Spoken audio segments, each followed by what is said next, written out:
Salut! Un petit live pour donner suite à celui d'hier. D'une part, merci pour vos retours. Je vois que c'est vraiment un thème que tout le monde traverse et qui est assez actuel en ce moment.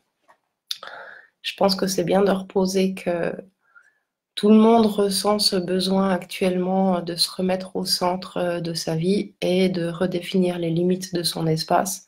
Donc forcément, il y a de la colère qui sort. Voilà, et puis la réflexion du jour, c'était un peu pour répondre à Dadou Tessier-Cara, qui parlait d'avoir peur de ces colères qui jaillissent et des conséquences. Du coup, ça me donne envie de préciser un peu la notion de colère saine et colère pathologique. Alors bon, je reprends juste, c'est un modèle qui est issu de la médecine chinoise. Je crois pas que qui soit mieux qu'un autre. Il y a d'autres modèles super intéressants pour parler de la dynamique des émotions. C'est juste un modèle que je trouve pertinent parce que il est justement vivant et dynamique et qui parle du lien des émotions entre elles. Voilà. Peut-être reposer pour ceux qui ont peut-être pas vu le live de hier. Qu'est-ce que c'est une colère saine? Une colère saine, ça s'apparente à une réaction franche. À le fait d'exprimer un désaccord sur un sujet, sur des faits, sur des actes, des paroles. Et donc, ça présuppose une injustice ou un besoin non respecté. La colère saine, elle s'exprime de façon franche, elle s'exprime de façon opportune, elle s'exprime de façon maîtrisée, et le motif est légitime. Ça, c'est une colère franche. Ça veut dire ça vient, ça jaillit, c'est exprimé à la bonne personne, le bon interlocuteur. Ça prend des formes qui sont tout à fait maîtrisées, qui sont en proportion de l'injustice ressentie, vécue ou du besoin non respecté. Et ensuite, ça s'arrête. Ça s'arrête et la personne se sent bien quand on a posé quelque chose de franc pour faire respecter une limite de notre espace personnel, on se sent bien après. Et ça, c'est vraiment l'indicateur à avoir en tête en termes d'introspection pour savoir si on a été pertinent ou pas. Dans le point de vue de la médecine chinoise, ensuite, on va décliner des colères qu'on estime être pathologiques. Alors, pathologiques, pourquoi? Pathologiques parce que justement, après, on se sent pas bien, d'une part, et elles ont une conséquence sur l'énergie. Elles ont une conséquence sur l'énergie, elles ont une conséquence sur la physiologie, et elles ont une conséquence sur la vie émotionnelle. Pour ceux qui connaissent un peu les 5 mouvements en médecine chinoise, il y a vraiment cette idée d'engendrement. Et quand tout est bien posé, c'est vertueux. Et quand c'est tordu à un endroit, eh bien après on rentre dans des systèmes qui sont vicieux. Donc je vais juste vous poser les différentes colères pathologiques. Il y en a 4 principales. Je vais vous les présenter par ordre de toxicité, on va dire, et de torsion qu'elles peuvent avoir sur l'énergie, sur le corps, sur l'esprit, sur la vie émotionnelle. En tout premier, déjà, il y a la colère rentrée, hein, celle qui n'est pas exprimée, celle qu'on ne se sent pas suffisamment légitime, même s'il y a un motif légitime, un vrai ressenti d'injustice, un besoin qui n'est pas respecté. C'est une colère qui est tournée au lieu de sortir à l'extérieur et d'être posée pour délimiter un espace de respect, un espace où on se sent bien, où on peut grandir en sécurité. La colère rentrée, on est sur des schémas qui sont d'ordre d'autodestruction, d'autosabotage, de dépréciation. C'est certainement une des colères les plus courantes et que les femmes connaissent beaucoup parce qu'il y a un interdit culturel, particulièrement pour les femmes, à poser l'expression de la colère. Ensuite, dans la vision de la médecine chinoise, on va parler de colère inopportune. Donc, c'est une colère qui est posée au mauvais endroit. C'est le mauvais interlocuteur. Celle-ci, elle génère des remords et une culpabilité, voire de l'angoisse en fonction des proportions de la colère. C'est typiquement cette colère où vous cherchez vos clés, vous êtes en retard, le gosse il demande un truc de trop et puis c'est lui qui prend dans la gueule parce que vous n'avez pas trouvé vos clés. Ça, c'est complètement inopportun et c'est courant dans la vie de tout le monde. Ensuite, on parle de colère excessive. C'est une colère qui est disproportionnée, qui peut prendre une forme de violence verbale, voire physique, mais pas forcément.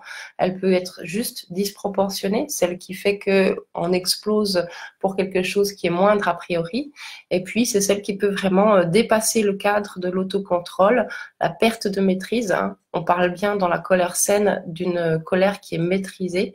Là, quand il y a la perte de maîtrise, il y a potentiellement du danger pour soi et pour autrui. Et dans la dernière forme de colère dont parle la médecine chinoise, on parle de colère excessive et inopportune. Ah oui, peut-être encore quelque chose à dire d'important sur la colère excessive. La colère excessive, elle peut être légitime, il n'y a pas de problème, hein. On peut avoir un excès de colère sur un motif qui est absolument juste, sur une réelle injustice, sur un vrai besoin non respecté. Typiquement, c'est aussi cette colère excessive que ça fait un certain nombre de fois que vous demandez à être respecté à un endroit bien précis, d'une façon bien précise, et c'est toujours pas entendu. Là, c'est absolument normal d'avoir une réaction excessive quand vous n'êtes pas entendu et que vous avez déjà réitéré plusieurs fois une demande précise et une expression de vos besoins. Dans la colère excessive et inopportune, c'est typiquement une colère qui est utilisée par les individus, qui est utilisée pour justifier un comportement dominant. Donc on n'est plus exactement sur de l'émotion jaillissante, on est sur un pattern de comportement qui permet à des personnalités dominantes, à des personnalités tyranniques, de poser un comportement dominant. Typiquement, c'est faire usage de terreur pour impressionner un interlocuteur. Là, clairement, on est sur un profond déséquilibre et une grande incapacité à exprimer clairement une colère saine. Ça va être dans les colères les plus qui sont engendrées en fait par un comportement pathologique ou un rapport pathologique à cette émotion-là de façon chronique. Voilà, peut-être venir un petit coup juste sur l'aspect physiologique, hein. Une colère saine, elle apporte une satisfaction à celui qui la pose dès que c'est terminé, dès que c'est exprimé, que c'est entendu. La personne, elle se sent bien d'avoir posé ses limites. Dans une colère dite pathologique, il faut bien entendre que le mot pathologique du point de vue médecine chinoise, il sous-entend pas que vous devez aller vous faire soigner de suite. C'est juste, on parle de déséquilibre. Dans une colère dite pathologique, on va avoir dans les troubles physiologiques immédiats, par exemple des troubles digestifs, des palpitations, une tachycardie, on peut avoir des maux de tête, on peut ressentir la gorge nouée, ça peut aller jusqu'à des vomissements, ça peut aller à des troubles du sommeil. Je ne sais pas si vous avez tapé déjà une grosse colère et essayé d'aller dormir derrière, c'est franchement difficile. Et puis dans des cas vraiment extrêmes, on peut avoir des cas de syncope, d'AVC, des troubles forts. J'ai envie de faire une petite parenthèse spéciale pour les femmes. Comme en médecine chinoise, la colère est associée à l'organe du foie et que le foie est un organe qui est hyper important dans les menstruations, tout problème d'expression lié à cette émotion de colère vient troubler le cycle des menstruations des femmes. Donc, il y a vraiment quelque chose qui se mord la queue avec ça, dans le sens que culturellement, on ne laisse pas la place à la femme d'exprimer sa colère. Elle a de plus en plus de peine à le poser de façon saine et positive, et ça lui provoque des troubles menstruels qui ont eux-mêmes des conséquences sur son humeur, et on rentre typiquement sur ces schémas d'estampillage d'hystérique et ce genre de cas. Donc voilà. Pour revenir un peu à ce que tu disais, Dadou Tessier, par rapport à la peur d'avoir quelque chose qui jaillit, ben oui, c'est sûr, en fait. Dans la colère qui est inopportune ou qui est excessive, il y a toujours un état de remords et de culpabilité et d'angoisse après. Donc, c'est extrêmement lourd à porter. Et puis, il y a une inquiétude, en fait, sur les conséquences. Donc, il y a vraiment cette tendance à, plus tu mets le couvercle dessus, plus tu as peur que ça explose. Et quand ça fait très longtemps que ça n'a pas explosé, ben, ça explose fort. Du coup, tu as des gros remords, une grosse culpabilité éventuellement des angoisses. Et voilà, c'est un cercle vraiment vicieux autour de ça. Et peu importe en fait que tu aies pris le temps de poser tes besoins et que tu les aies bien exprimés, si tu t'es senti bafoué et que tu as cette tendance à avoir peur des conséquences, ça va avoir tendance à entraîner encore plus une réaction en fait de retenue. Là où ça devient vicieux, en fait, c'est que plus on rentre dans ces schémas où on essaye de retenir, plus l'énergie de colère, en fait, c'est du jaillissant. Ça a juste besoin de sortir. Une fois que c'est passé, c'est OK. Quand c'est retenu, ben ça lèse l'énergie globale du corps, donc au niveau physiologique, au niveau de l'esprit, au niveau émotionnel. Et plus cette énergie elle est blessée, plus elle entrave les autres émotions. Donc, typiquement, dans une colère pathologique, il y a une difficulté à accéder ensuite aux émotions de joie, mais également aux émotions de tristesse. On peut voir chez certaines personnes qui ont fait ce cercle vicieux de colère pathologique pendant certaines années, une difficulté d'accéder à ces émotions. Alors qu'en fait, souvent, quand il y a ce ressenti d'injustice, et qu'on pose un acte de colère, on pose la colère et puis après on peut accéder au sentiment d'injustice et il peut y avoir une émergence de tristesse. Hein. Donc ça c'est un cycle sain et adulte, c'est colère et ensuite tristesse. Voilà. Et une fois que ça c'est posé, ben il y a de la place pour poser de la joie. Quand on n'arrive pas à toucher ça, et ben la difficulté c'est qu'on a de moins en moins de moyens en fait pour ressentir ses besoins, les identifier et de fait les exprimer à l'extérieur. Alors que dans un cercle vertueux où en fait la colère est saine, quand on pose une colère saine pour faire respecter des besoins, poser une limite pour avoir son espace personnel où on se sent sécure, et même quand ça c'est bien posé et que la colère elle est passée, il y a un vrai nourrissement au niveau énergétique du point de vue chinois où la colère saine elle vient nourrir la joie physiologique qui est vraiment une joie profonde, une joie, les Chinois ils disent une joie sans motif. Hein, c'est quelque chose qui se ressent à l'intérieur, qui n'a pas forcément une expression extérieure forte. Hein, c'est pas du tout de l'euphorie, c'est quelque chose, juste un sentiment de se sentir bien à l'endroit là où on est.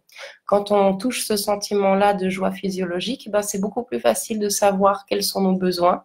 De fait, c'est plus facile de pouvoir les exprimer à l'extérieur. De fait, c'est plus facile de trouver les moyens de communication pour s'entendre avec nos interlocuteurs et de plus en plus, s'il y a un besoin qui est non entendu, non respecté, la colère saine, franche, exprimée avec des motifs légitimes, avec du factuel, posée de façon opportune, avec le bon interlocuteur, maîtrisé, permet en fait de rentrer dans un cercle vertueux. Voilà, je crois que j'ai fait à peu près le tour de cette différenciation colère saine, colère pathologique. J'ai vraiment envie de revenir sur ma réflexion du matin qui était j'entends tellement de personnes autour de moi qui veulent un monde de justice, un monde d'idéaux. Mais il n'y a personne qui veut en fait être traversé par cette énergie de colère. On aimerait une révolution et toucher un monde parfait sans qu'il y ait aucun éclat et aucun débordement. Je crois que c'est juste impossible en fait. Donc j'ai juste envie de dire que pour moi, de voir les gens qui contactent leur énergie de colère et qui la laissent passer, qui se laissent traverser, peu importe hein, s'ils y arrivent de façon bien posée ou pas, en fait, de juste accepter que c'est là, c'est déjà énorme. Et puis c'est déjà une révolution en soi pour être de plus en plus proche de ses propres besoins. Et je pense que ça peut s'étendre à l'échelle d'une culture, d'un pays, voilà, de toute l'humanité à quelque part. Donc non, il n'y aura pas de révolution sans colère, il n'y aura pas de monde parfait sans que personne pose ses limites et ses besoins. Voilà, et je pense que j'ai fait le tour pour aujourd'hui. Je vous embrasse, j'espère que ça aura été utile pour certains. Et à bientôt. Salut!